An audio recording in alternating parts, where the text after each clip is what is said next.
ele se deu, se doou totalmente com o que ele tinha e tem de mais precioso, que é a vida. Alguém aqui se habilitaria a dar qualquer coisa, não digo nem a vida, não digo nem um membro, mas qualquer coisa que possua, para salvar a vida de alguém? Nós vivemos num mundo que a palavra diz que jaz no maligno. Nós vivemos num mundo egoísta que só pensa em prosperidade. Aliás, isso está sendo muito pregado em algumas igrejas por aí. Que só pensa em prosperidade, só pensa em bem-estar, só pensa em si próprio. E há muitas pessoas que querem usar Deus para os seus próprios interesses. Eu só quero as bênçãos de Deus. Eu não quero o Deus da bênção. Eu não quero o Deus. Eu não quero ter amizade com Deus. Eu não quero ter intimidade com Deus. Porque, afinal de contas, é um compromisso, é uma responsabilidade que eu não estou interessado. Porque ter intimidade com Deus significa dependência. Significa orar e ouvir a voz do Senhor. Significa colocar diante do trono da graça de Deus todas as nossas necessidades, todas as nossas situações, todos os nossos conflitos. Dentro das famílias, é óbvio que as famílias não são perfeitas. É óbvio que nós temos conflitos, que nós temos desentendimentos. É óbvio que dentro das famílias nós temos problemas, e problemas às vezes graves. E que nós queremos resolver pela nossa própria conta, pelo nosso próprio esforço. Nós nos esquecemos que nós temos um Deus que está no alto, olhando para nós e dizendo: olha para mim. Olha para mim. Para quem você está olhando? Você está olhando para a situação? Você está olhando para a sua conta bancária? Você está olhando para a doença? Olha para mim. Eu sou o Deus que te ama e que cuida e que faz aquilo que é melhor para você na tua vida. E aí então, Deus tem uma nova história que Ele quer escrever nas nossas vidas. Ele não quer saber dessa história nossa, essa história de interesse, essa história que nós estamos escrevendo, mas Ele quer escrever uma nova história na nossa vida. Em João 15, de 7 a 9, diz assim a palavra de Deus: se permanecerdes em mim, e as minhas palavras permanecerem em vós, pedireis o que quiserdes, e vos será feito. Nisto é glorificado o meu Pai, disse Jesus, em que deis muito fruto, e assim vos tornareis meus discípulos, e como o Pai me amou, também eu vos amei. Permanecei no meu amor. O que significa permanecer no amor de Deus? Significa crer no amor que Ele tem por cada um de nós, e significa crer que Ele é poderoso para nos suprir. Então, quem permanece no amor de Deus dá muito fruto. Gente, é nisso que nós somos conhecidos. Nos frutos. Aliás, está errado falar frutos, porque é fruto no singular. Porque quem tem Cristo, Ele dá um único fruto, que é resplandecer o amor de Deus. E aquele que ama não faz mal. Aquele que ama não machuca. Aquele que ama não magoa. Aquele que ama não açoita. Aquele que ama com o amor de Deus, ele quer bem todas as pessoas, inclusive os inimigos. Então, meus amados, nós precisamos avaliar quais são as nossas atitudes e se esse fruto do amor de Deus está sendo resplandecido, está aparecendo nas nossas vidas. A nossa família é um laboratório. É o primeiro lugar da manifestação de Deus. Aquele que não ama a sua família, não ama o próximo, não ama a Deus e não ama coisa nenhuma. E como que é a manifestação do amor de Deus dentro da nossa família? Em primeiro lugar, nós cremos que nós precisamos ver quais são as atitudes de Deus. O que Deus tem para mim? Como que eu posso ouvir a voz do Senhor? Como que eu posso ter intimidade com o meu Senhor? Como que eu posso permitir que Deus venha a ser o Senhor da minha vida? Em segundo lugar, é na manifestação dele através das minhas atitudes, das suas atitudes. O Maurício, meu amigo que está sentado aqui, ele sempre fala, você quer me conhecer? Pergunta para minha mulher. Né? Não pergunta para mim não, porque eu sempre vou falar que eu sou bonzinho. Eu sempre vou falar que eu sou um cara muito legal. Não é mesmo? Por que nós achamos que nós somos sempre os caras mais joia, né? Quando nós não somos convidados para uma festa, a gente fica tudo triste, tudo machucado. Nossa, mas não me convidaram para a festa. Eu sou tão legal. Será? Então, gente, nós precisamos entender que Deus nos aceita do jeito que nós somos. Chato ou legal? Mas vamos ser legal, né? Não vamos ser chato, não. Permanecer e dar frutos. No livro de Romanos, capítulo 6, dos versos 3 a 8, diz assim: ou porventura ignorais que todos nós, que fomos batizados em Cristo Jesus, fomos batizados na sua morte? Fomos, pois, sepultados com ele na morte pelo batismo, para que, como Cristo foi ressuscitado dentre os mortos pela glória do Pai, assim também andemos nós em novidade de vida. Porque, se fomos unidos na semelhança da sua morte, certamente o seremos também na semelhança da sua ressurreição. Sabendo isso, que foi crucificado com ele o nosso velho homem, para que o corpo do pecado seja destruído, e não sirvamos o pecado como escravos. Porquanto, quem morreu está justificado do pecado.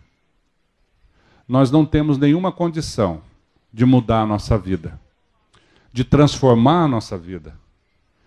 Mas Deus, por meio de Cristo Jesus, através da sua morte que nos incluiu e veio nos dar uma nova vida. E é a vida de Cristo que pela fé vem se manifestar através de nós.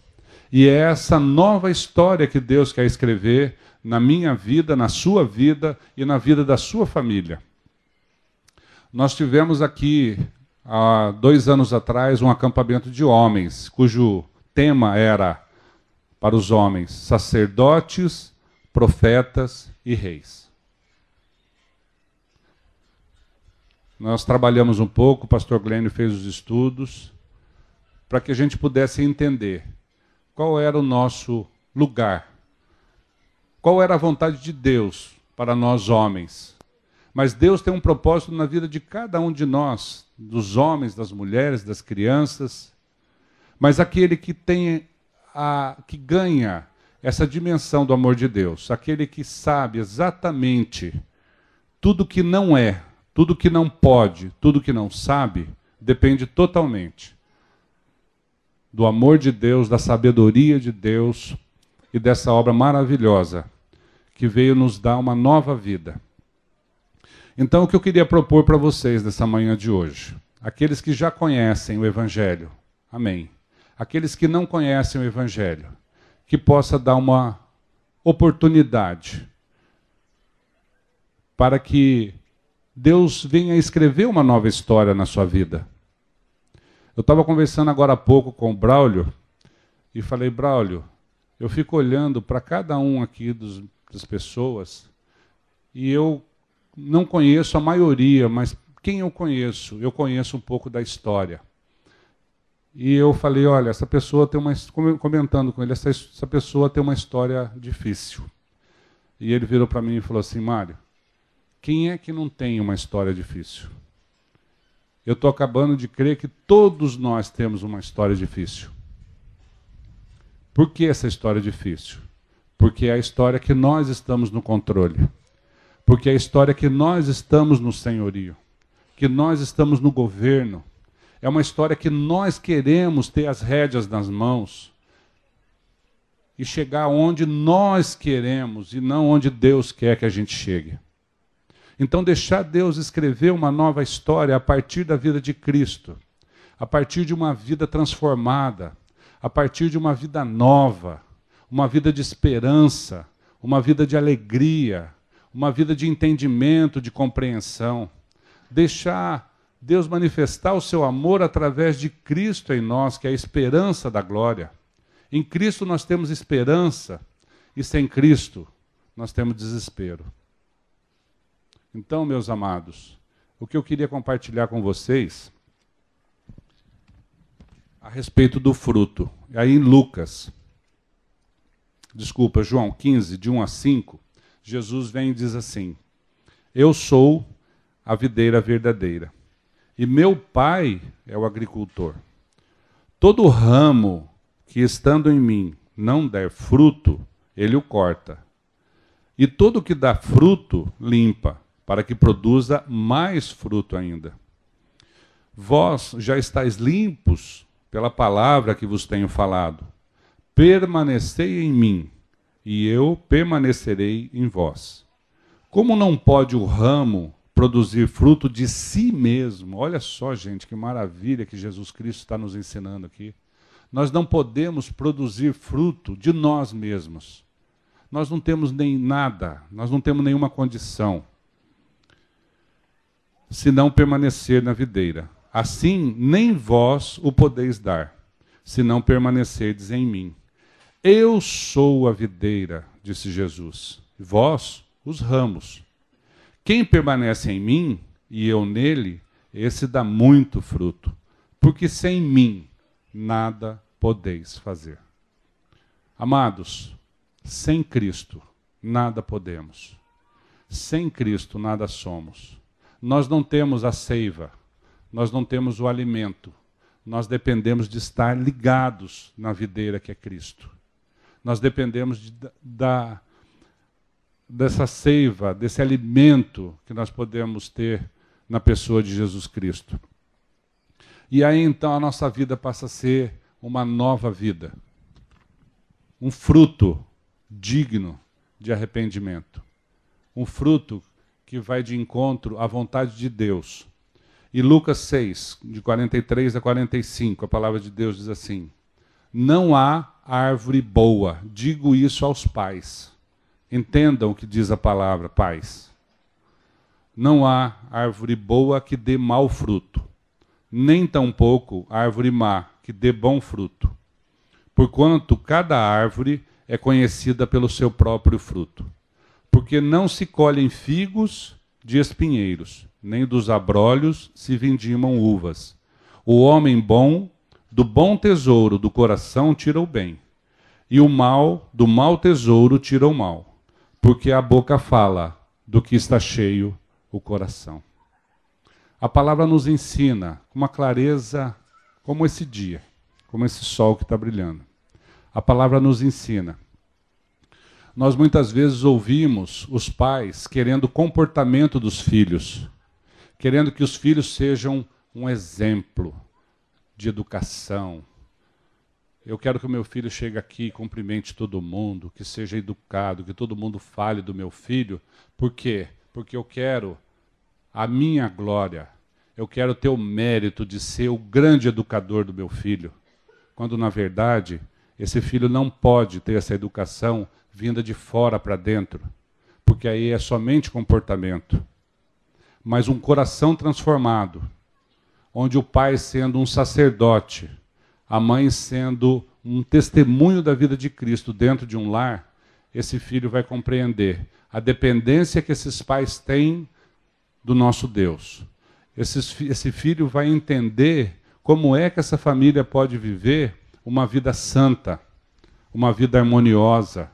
Não é porque é só um verniz por fora, mas é um coração novo, é um coração de carne, no lugar de um coração de pedra.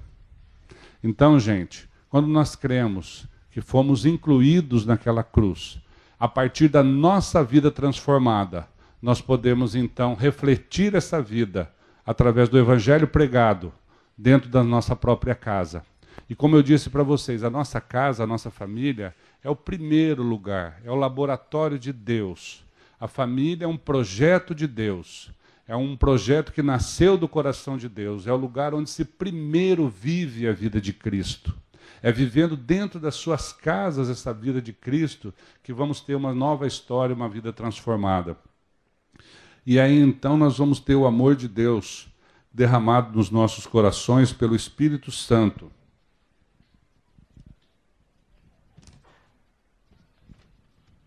Como diz lá em Romanos 5:5. Jeremias 31:3, Deus diz assim: com amor eterno te amei, por isso com benignidade te atraí. Deus não leva em conta o nosso comportamento mau. Deus não leva em conta o nosso egoísmo, a nossa ambição, mas Deus nos aceita como nós somos. E Ele atrai a cada um de nós. E é com amor eterno, com amor que não se apaga, que não se acaba. Mas Ele nos atrai com laços de amor, com laços de misericórdia. Deus vem buscar cada um de nós. E Ele vem com uma proposta nova. E esse amor de Deus é tão especial que Ele nos fez únicos. Deus não nos trata como um grupo de pessoas sem identidade, mas Ele conhece a cada um aqui. E como eu falei com o Braulio, é uma história difícil. Imagina Deus olhando para a história de cada um de nós.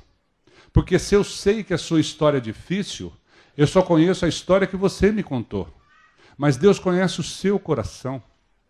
Deus sabe até aquilo que você não tem coragem nem de falar sozinho no seu quarto, no seu banheiro, com você mesmo. Muitas vezes a gente tem vergonha até de nós próprios, pelo nosso comportamento. A gente tem trabalhado nas nossas reuniões a respeito de quem nós somos, né? E aí então tem um livro que o título é assim, o que você faz quando ninguém está vendo? O que você faz? O que você tem coragem de fazer? Que você não mostra nem para você, nem para sua esposa, nem para o seu marido, nem para os seus filhos, de tão feio que é. Mas Deus sabe, Deus conhece.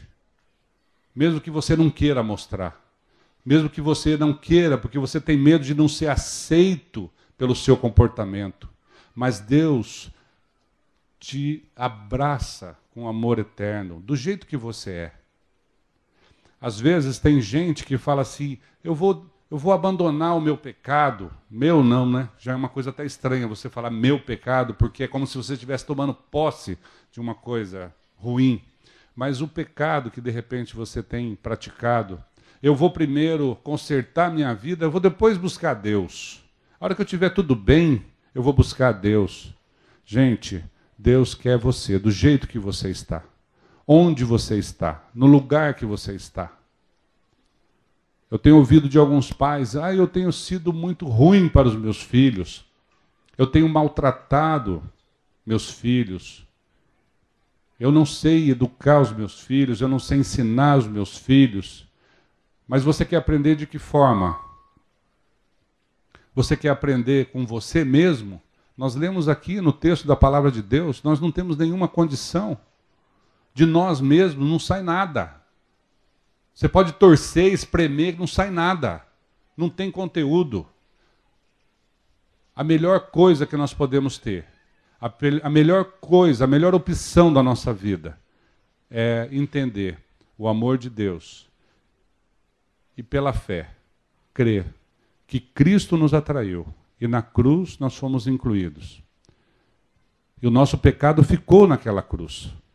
E na ressurreição, nós ganhamos uma nova vida, uma nova história.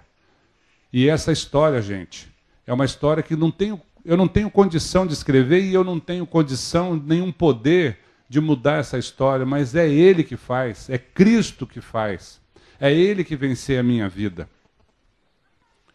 Então, para isso foi que Cristo nos libertou, porque o pecado nos escraviza. O pecado faz de nós escravos e nós não temos condição de nos libertar do pecado. Mas em João 8,36, diz assim: se, pois, o Filho vos libertar, verdadeiramente sereis livres. E é essa liberdade a proposta de Deus. Essa liberdade que nós queremos, que nós precisamos e muitas vezes nós queremos fazer por nossa própria conta. Mas é o Filho de Deus, é Jesus Cristo que vem nos libertar. É Jesus Cristo que vem tirar a nossa vida das trevas, vem tirar a nossa vida desse marasmo, desses problemas todos, e vem trazer a sua vida, uma vida de salvação e de santidade. E se é Cristo que nos liberta, é Ele que se propõe a escrever uma nova história. E aí então em Salmos 139, dos versos 13 a 16, diz assim: pois tu formaste o meu interior, tu me teceste no seio da minha mãe. Olha só, Deus nos conhece, gente, desde antes da fundação do mundo. Ele conhece. Então não adianta a gente falar: olha, eu vou me consertar, ou então, olha, isso aqui eu não vou confessar nem para Deus, de tão feio que é. Ele conhece tudo, Ele sabe tudo, e Ele nos aceita. Ele não condena, Ele não leva em conta esse tempo da ignorância.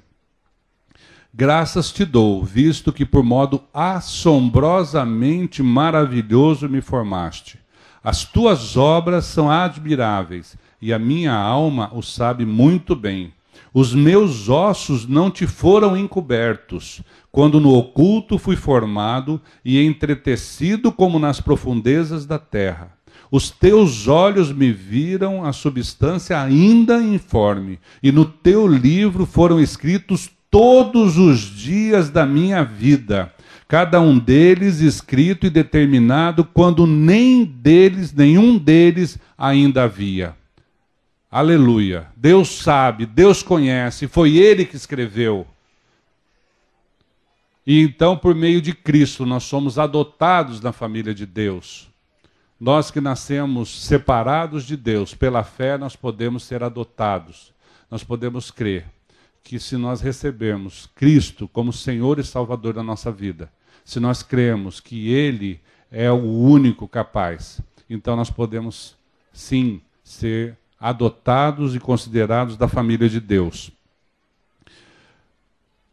Eu li um e-mail ontem, uma frase que eu achei muito legal, que eu queria compartilhar com vocês. É assim: quando a última coisa que você tiver for Deus, vai descobrir que Ele era a única coisa que você precisava. A única coisa que nós precisamos é de Deus. Nós não precisamos de mais nada. Nós não precisamos de mais nada. Então, hoje, eu sei que muitas pessoas vieram aqui para conversar, para comer, para bater papo, para ver os amigos. Mas, gente, o que motiva a tua vida? O que motiva a minha vida? O que nos motiva, o que nos move? Cristo é suficiente para que nós possamos abrir os nossos olhos pela manhã, para que nós possamos ter o desejo de servir a Deus, ter o desejo de levantar, inclusive de trabalhar, inclusive de ganhar dinheiro. Não tem problema nenhum. Trabalhar, ganhar dinheiro, não tem problema. Desde que seja para a glória de Deus. Desde que seja debaixo do senhorio de Cristo. Aí então nós estaremos no caminho certo. Porque nenhum sacrifício que nós podemos fazer por nossa própria conta vai agradar a Deus. Nenhum sacrifício. Ah, eu vou ajudar a igreja.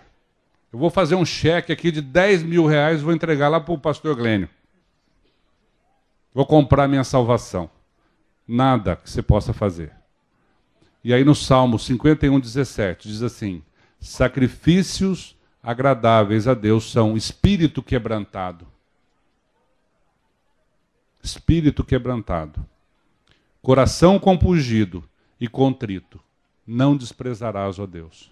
Como Deus conhece o teu coração e o meu coração e sabe da nossa necessidade, como Deus sabe do meu pecado e do seu pecado, mas o coração contrito, o coração arrependido.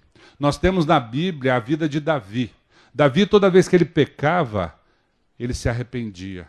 Ele corria diante do trono da graça do Pai. Ele ia para o lugar certo. Ele olhava para Deus. E arrependimento, meus amados, significa mudança de atitude. Arrependimento não é simplesmente eu faço aqui, aí eu corro para Deus e outro dia eu faço de novo. Não. Arrependimento é o reconhecimento de que aquilo não agrada o nosso Pai, não agrada o nosso Deus. E aí então nós podemos ter essa mudança de vida proposta por Ele, uma nova história escrita da nossa vida. Olhar firmemente para Jesus, autor e consumador da nossa fé.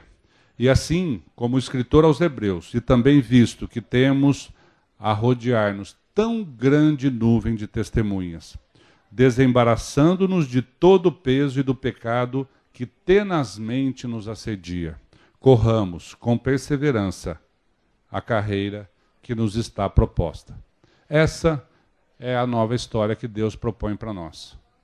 Olhar firmemente para Jesus, autor e consumador da nossa fé. Não importa a circunstância, não importa a tua situação. Eu sei que todos aqui, se não todos, quase todos, têm uma história difícil, têm uma necessidade, têm um conflito, quase todos.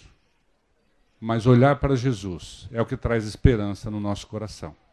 Porque é Ele que faz, é Ele que leva o nosso fardo. O fardo é pesado para nós, nós não conseguimos.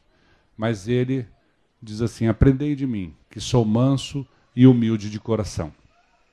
Que possamos ter um dia na presença do Senhor e que possamos olhar firmemente para Jesus e aqueles que ainda não conhecem o Evangelho, que possam experimentar e creiam que Jesus Cristo é suficiente, que Ele levou na cruz do Calvário o teu pecado e aquele pecado foi enterrado.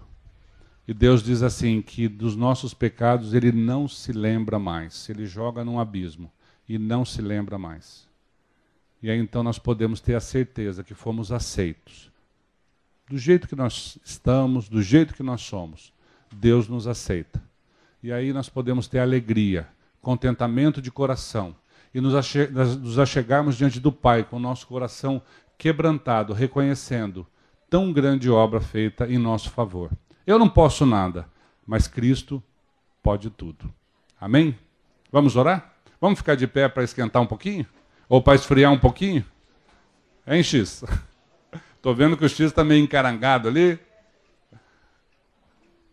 Vamos agradecer ao nosso Deus e pedir que esse dia seja um dia especial para as famílias, para os pais, os filhos, os avós, os tios, os sobrinhos, para todos nós aqui que fazemos parte de uma grande família, da família de Deus, mas também fazemos parte de uma pequena família, que é a nossa família, onde há a manifestação do amor de Deus.